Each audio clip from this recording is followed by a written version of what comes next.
قوموں کی ترقی میں علم کا کردار سب سے اہم ہوتا ہے۔ اسلام نے روز اول سے علم کی اہمیت پر زور دیا ہے اور مسلمانوں کو تعلیم کی دولت حاصل کرنے کی تاکید کی۔ خاتم النبیین حضرت محمد صلی اللہ علیہ وآلہ وسلم نے علم کو مومن کی گمشدہ میراث بیان فرمایا ہے کہ یہ جہاں سے بھی ملے اسے حاصل کر لو۔ علم حاصل کرنے کا یہ جذبہ مسلمانوں کی اس عروج کا ایک اہم سبب بنا کہ جب دنیا بھر میں علم و فنون کی ترقی مسلمانوں کی مرہون منت تھی۔ فادر آف کیمسٹری جابر بن حیات کی بات ہو یا فادر آف سرجری ابو القاسم زہراوی کا نام ہو، الجبرا کی ایجاد کے لیے الخوارزمی کا ذکر ہو یا طب کی دنیا میں بو علی سینا کی تصنیف القانون کی بات ہو، ہر جانب مسلمان اہل علم سر فہرست نظر آتے ہیں۔ حکمران وقت بھی فتوحات کے ساتھ ساتھ علوم کے تراجم میں دلچسپی لیتے تھے کہ ہر خطے کا علم عربی زبان اور مسلمانوں کے پاس منتقل ہوتا جا رہا تھا۔ لیکن ہمارے معاشرے میں عام طور پر علم کو دو حصوں میں تقسیم کیا جاتا ہے، دینی تعلیم اور دنیاوی تعلیم۔ اللہ وحدہ لا شریک نے قرآن کریم میں جہاں بھی علم کا ذکر فرمایا ہے وہاں پہ کسی قسم کی تقسیم نہیں رکھی ہے۔ علم کو مطلقاً بیان کیا گیا، اور یہی علم جب ہم اس کا انگریزی ترجمہ کرتے ہیں تو یہ سائنس سے تعبیر کیا جاتا ہے، یعنی العلم اس کا معنی سائنس قرار پاتا ہے۔ جہاں تک دینی تعلیم اور دنیاوی تعلیم کی تقسیم کی بات ہے تو ہمیں ذرا پس منظر میں جانا پڑے گا، اور خاص طور پر 1857 کی جنگ آزادی کے بعد کے معاملات کو دیکھنا ہوگا۔ 1857 سے پہلے مدارس میں دی جانے والی تعلیم مطلقاً علم یا تعلیم تھی، اور اس میں کسی قسم کی دوئی نہیں تھی۔ 1857 کے بعد جب مدارس کی تعلیم کو ختم کر دیا گیا اور باقاعدہ طور پہ میٹرک اور ایف اے اور بی اے کے لیے کالجز اور ادارے سکولز قائم ہو گئے، تو پھر دینی تعلیم کو برقرار رکھنے کے لیے علماء نے اپنے طور پہ مدارس کی بنیاد رکھی، جہاں پہ صرف دینی تعلیم پڑھائی جانے لگی، اور وہ بھی ایک ریئیکشن کے طور پہ کہ اس سے پہلے سرکاری طور پہ انگریز کے دور میں سکول کالجز سے دینی تعلیم کو نکال دیا گیا۔ اگر آپ بات کر رہے ہیں اہداف کی، تو اہداف کے لحاظ سے دو الگ الگ خانے نہیں ہو سکتے۔ اگر آپ بات کریں انسٹیٹیوشنز کی تو اس میں کچھ انسٹیٹیوشنز ہوں گے جن کے پوائنٹ آف ویو ڈفرینٹ ہوں گے، کچھ کے ڈفرینٹ ہوں گے، مگر ایز لانگ ایز اہداف جو ہیں آبجیکٹیوز دونوں کے ایک ہی ہیں، وچ مینس کہ ایٹ لیسٹ بنیادی طور پر ایک جو بچہ ہمارے پاس پڑھ رہا ہے اس کی ہماری ذمہ داری یہ ہے کہ وہ as a complete holistic package اس کی تربیت، اس کی جو ذہنی نشوونما ہے وہ سملر ہو اکراس دا بورڈ۔ دینی اور دنیاوی تعلیم کی تقسیم سے تعلیمی اداروں کی بھی تقسیم عمل میں آئی۔ ایک جانب مدرسے ہیں اور دوسری جانب اسکول، کالج یا یونیورسٹیز۔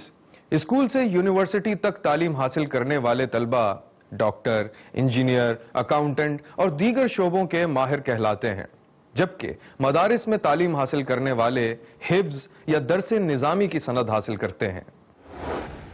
درس نظامی اس طریقہ تعلیم یا نصاب کا نام ہے جو ہمارے یہاں مدارس میں پڑھایا جاتا ہے۔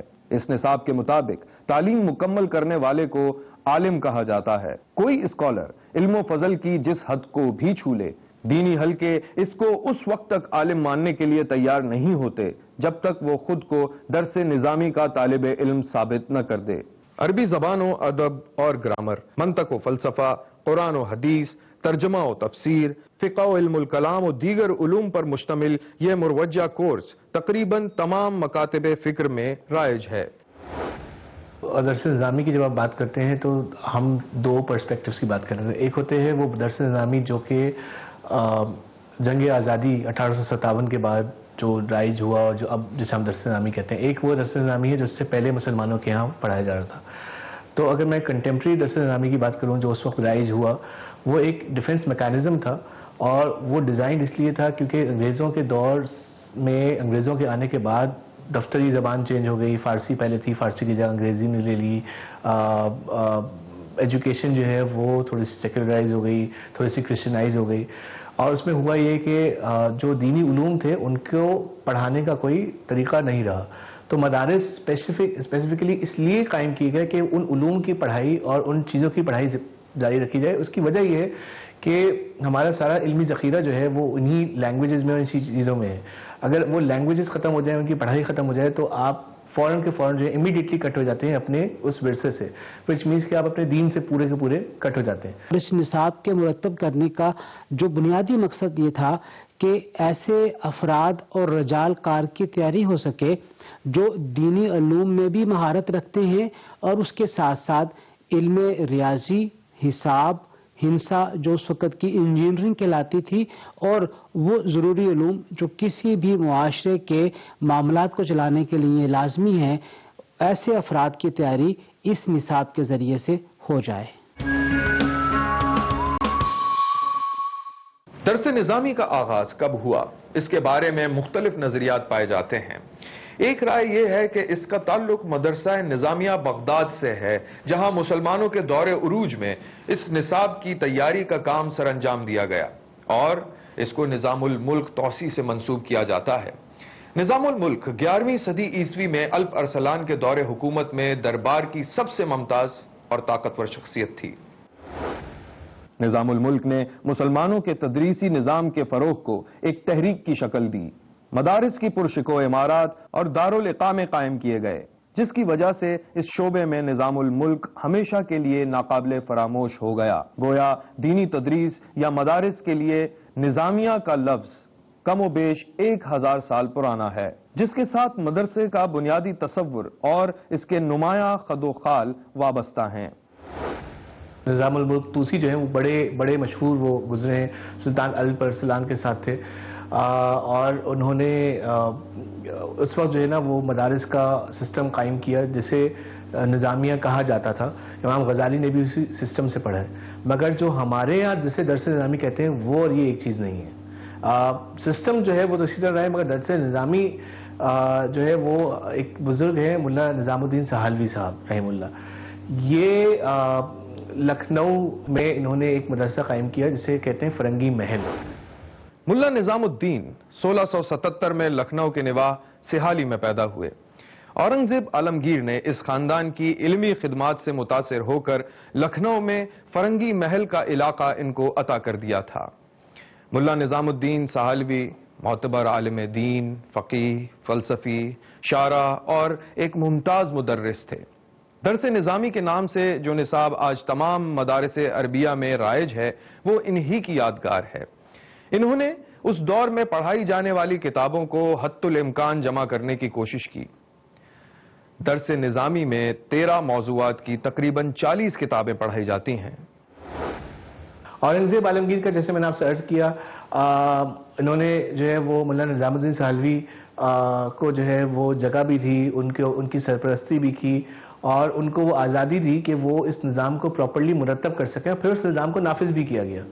تو یہ اورنگزیب کا سب سے بڑا کردار یہاں پہ اس فیسیلیٹیشن کا ہے, کیونکہ ظاہر سی بات ہے جب آپ کسی نظام کو نافذ کرنے جاتے ہیں تو گورنمنٹ کی سپورٹ کے بغیر جو ہے وہ اتنا مقبول نہیں ہو سکتا اس لیول پہ جس لیول پہ یہ مقبول ہوا ہے.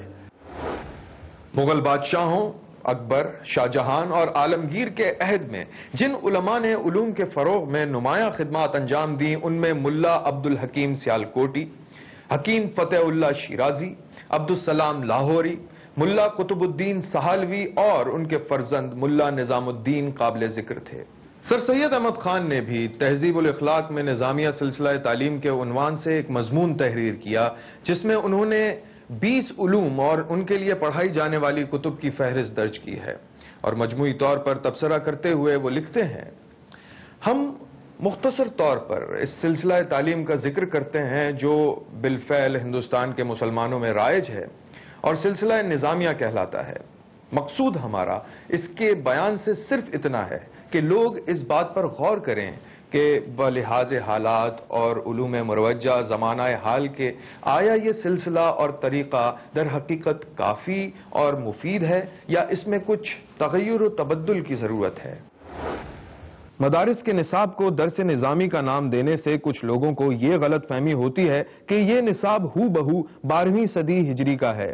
حقیقت یہ ہے اگرچہ اس نصاب کی بنیاد وہی درس نظامی تھا, لیکن درس نظامی جوں کا توں کبھی بھی نصاب نہیں رہا اور بعد میں حالات کے تقاضے کے پیش نظر اس میں تبدیلیاں ہوتی رہیں.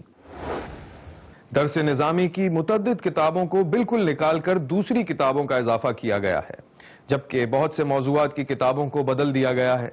نصاب میں زمانے کے تقاضوں کے مطابق تغیر و تبدل اور اضافے کا عمل مسلسل جاری ہے۔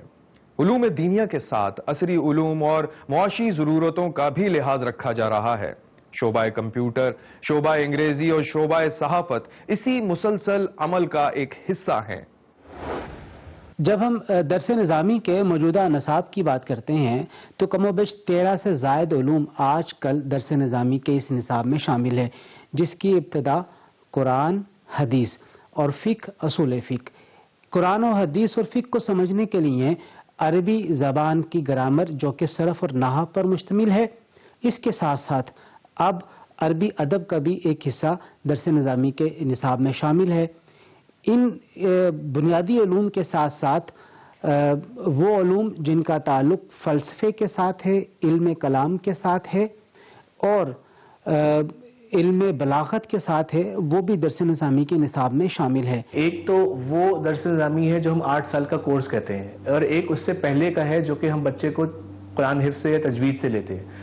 اس میں جو ہے اس میں تو میتھس بھی ہے اور کچھ سائنس بھی ہے اور لینگویج بھی ہے، کچھ اور چیزیں بھی ہیں، قرآن کی تعلیم بھی ہے، حفظ بھی ہے۔ عموماً جو ایک بچہ جو ہے نا وہ میٹرک آرٹس میں پڑھتا ہے، وہ تقریباً تمام سبجیکٹس اس کے اندر موجود ہوتے ہیں۔ جو 8 سال کا کورس ہے جس کو آپ درس نظامی کہتے ہیں، اس 8 سال کے کورس میں جو ہے وہ ہمارے پاس قرآنی علوم ہے، یعنی کہ قرآن مجید کی تعلیم ہے، تجوید ہے، تفسیر ہے اور اصول تفسیر ہے۔ اس طرح حدیث ہے، حدیث کی پڑھائی ہے، اصول حدیث ہے، علم الرجال کی کچھ کتابیں یعنی کہ جو حدیث کے راوی ہیں وہ ایک الگ سبجیکٹ ہمارے یہاں مانا جاتا ہے۔ اسی طرح پھر لینگویج کی بات کر لیں تو عربی ادب، عربی لینگویج، پھر اس کی کتابیں ہیں، پھر ہمارے پاس عربی گرامر کی کتابیں ہیں۔ عربی میں 2 امپورٹنٹ چیزیں ہوتی ہیں جسے صرف اور نحو کہتے ہیں، سنٹیکس اینڈ مورفالوجی، اس کی کتابیں موجود ہیں۔ پھر فلکیات جسے آپ اسٹرانومی کہتے ہیں، کیونکہ ہمارے مسلمانوں کے یہاں قبلے کا تعین اور عیدوں کا تعین جو ہے کیونکہ اس کا تعلق بہت زیادہ اسٹرانومی سے ہے تو وہ موجود ہے۔ پھر ہمارے پاس لاز آف انہیریٹنس کے وہ موجود ہیں، لیگل تھیوری موجود ہے جسے آپ اصول فقہ کہتے ہیں، پھر فقہ موجود ہے جسے آپ لیگل رولنگز کہتے ہیں ان اٹ سیلف۔ پھر حدیث میں جو ہے وہ سیاہ ستہ جو کہ 6 بکس ہیں ان کی تعلیم ہے۔ تو کوئی 14-15 سبجیکٹس بن جاتے ہیں جو کہ ڈفرینٹ سٹیجز پہ اور ڈفرینٹ کتابوں کے ذریعے جن کو کور کیا جاتا ہے۔ خواتین بھی درس نظامی کی تعلیم حاصل کرتی ہیں۔ ان کے لیے الگ ادارے موجود ہیں جہاں باقاعدہ نصاب کے تحت تعلیم دی جاتی ہے۔ خواتین کے لیے بھی دورانیہ کہیں پر 6 سال ہے اور کہیں پر 8 سال ہے باقاعدہ۔ اتنا ضرور ہے کہ اگر کوئی طالبہ میٹرک کر کے مدرسے میں داخلہ لے رہی ہے تو اسے 6 سال میں درس نظامی کرنا ہے۔ ادروائز اگر وہ میٹرک نہیں ہے اور وہ مڈل پاس ہے تو اسے اپنا 8 سال ہی پورے کرنے ہوں گے درس نظامی کی تعلیم کے لیے۔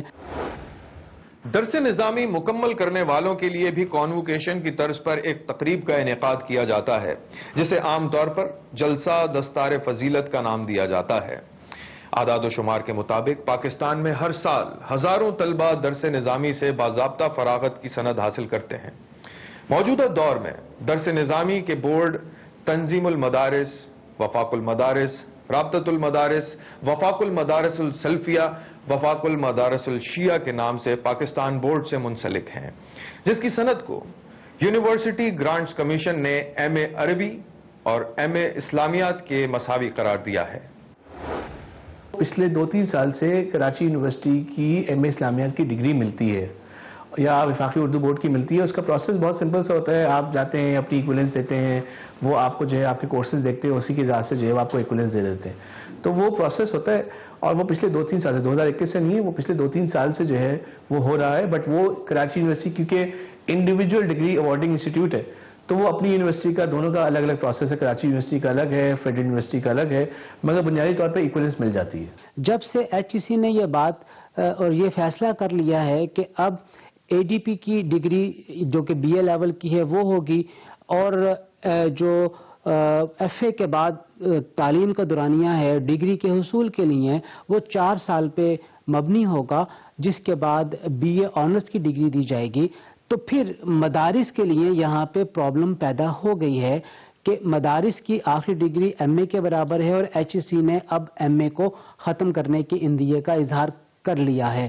اب مدارس کو اور ایچ ای سی کو آپس میں مل بیٹھنا ہوگا. تنظیم المدارس، وفاق المدارس اور دیگر دینی مدارس کے بورڈز کو اس مسئلے کو حل کرنے کے لیے لازمی طور پہ گفت و شنید کرنا ہوگی کہ کس طریقے سے مدارس سے جاری ہونے والی 2 سال سے وقفے کی ڈگریاں ایچ ای سی کے اندر قابل قبول ہوں. موجودہ حکومت کی جانب سے نظام تعلیم میں اصلاحات کے لیے یکساں قومی نصاب کی تشکیل کا بیڑا اٹھایا گیا ہے، جس کے نتیجے میں پرائمری کلاسز کے لیے ہدایات منظر عام پر آ چکی ہیں. دوسری جانب مدارس میں اصلاحات کے نفاذ کی کوشش کی جا رہی ہیں. کیا درس نظامی کے نصاب پر بھی اس کے اثرات مرتب ہوں گے؟ دونوں لحاظ سے خوش آئند بات ہے، اور ایز لانگ ایز اہداف میٹ ہو رہے ہوں تو اس سے اچھی تو کوئی بات ہو ہی نہیں سکتی، مدارس میں بھی ہوں ادھر بھی ہوں. اصل بات یہ ہے کہ مدارس تو پھر بھی جو ہے نا وہ ماڈرن ایجوکیشن کو کہیں نہ کہیں امبریس کر رہے ہیں. یعنی کہ میں نے آپ سے بھی عرض کیا، ہمارا جو بچہ سکولنگ سے گزرتا ہے، پری درس نظامی جسے آپ کہتے ہیں، اس میں وہ بچہ جو ہے وہ میتھس بھی پڑھتا ہے، وہ اردو بھی پڑھتا ہے، انگلش بھی پڑھتا ہے، فارسی بھی پڑھتا ہے، اور چیزیں بھی کرتا ہے. مگر ہمارے اسکولوں میں جو دین کی تعلیم ہے وہ بہت ہی لمیٹڈ ہے. تو اصل میں it needs to be incorporated on the other side and not on this side. But جب یکساں تعلیمی نظام آ جاتا ہے اور دونوں لوگ ایک ہی طرح کے سبجیکٹ پڑھ رہے ہیں ایک ہی اہداف کے ساتھ، تو آل دو مور بیٹر.